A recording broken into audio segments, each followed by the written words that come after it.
అందరికీ బాగున్నారా? నేను కూడా మంచిగా. Welcome back to my channel. First of all అందరికీ happy Valentine's day. Yes, love always. Yes. So actually నేను నిన్న ఒక సిచ్యువేషన్ నుంచి గో త్రూ అయినా అది షేర్ చేసుకుందామని వచ్చిన. ఏం చెప్తున్నావు నాకు కూడా తెలియదు, కానీ నాకు మంచిగా అనిపించింది అనమాట బేసికలీ. సో నా అలాగే ఎవరైనా ఉన్నారేమో చూద్దామని అంతే.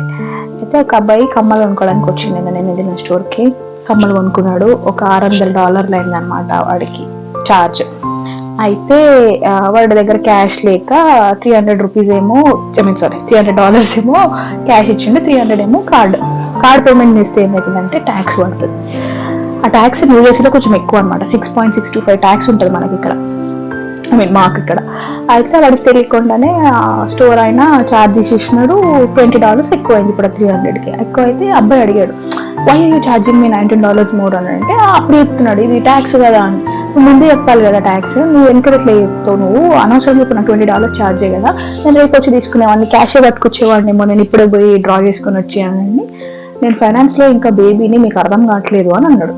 ఆ మాట ఎందుకు అన్నాడు అంటే, స్టోర్ ఉండేసి అరే what man it is only $20 అని అన్నాడు స్టోర్ అంకుల్. అందుకు అబ్బాయి అన్నాడు అనమాట, నీకు ఆఫ్టర్ కావచ్చు నాకు కాదు అని చెప్పి. అంటే నేను ఫస్ట్ టైం చూసిన ఒక స్టోర్ ఓనర్ బిల్ అంతా అయిపోయిన తర్వాత ట్యాక్స్ అమౌంట్ రిటర్న్ చేసిండు. ట్యాక్స్ అమౌంట్ రిటర్న్ చేసేసి, సరే ఓకే ఫైన్, ఇక నేను నీకు చెప్పకుండా చేసిన కదా, నేను క్యాన్సిల్ చెయ్యా, ఇవి డబ్బులు తీసుకొని చెప్పి డబ్బులు ఇచ్చిండు. అసలు ఆ అబ్బాయికి ఒక 23-24 ఉంటాయండి అంతే. ఎంత మెచ్యూర్డ్గా ఆలోచించాడు అనిపించింది నాకు. ఎందుకు అంటున్నా ఈ మెచ్యూరిటీ అని అంటే, ఇప్పుడు అదే క్యాష్ నేను గీకి కడితే నాకు ట్యాక్సే ఉండదు, అది అర్థం చేసుకున్నాడు. మా వాళ్ళు ఉంటారు ఇక్కడ, పోనీ $10 నో. వాడు ఎంత దూరంగా, ఎంత మంచి మైండ్ సెట్ తో ఉన్నాడంటే, ఇట్లాంటి వాళ్ళే ఎక్కడో పోయి కూర్చుంటారు, మనం మళ్ళీ వాళ్ళని చూసే వాడు వీడు నాకంటే చిన్నడు కాదు, వాడికి థాట్స్ ఉన్నాయి, ఆ మైండ్ సెట్ ఉంది, మనకి లేదు. యాజ్ అ బీయింగ్ గర్ల్ ఒకవేళ అమ్మాయి నేనా అయితే నేను ఇట్లా కోతిలాగా ఎగిరిపోయి హగ్ చేసుకుంటా గట్టిగా. Look at him. He's not thinking about the $600 he's spending. He's thinking about the $20. For the same cash, if he draw it, he doesn't have to pay tax. Girls, boys, think about this. ఎవరైతే ఇప్పుడు future build చేసుకోవాలనుకుంటున్నారో abroad వచ్చి ఆలోచించండి ఇట్లా, ఓకేనా?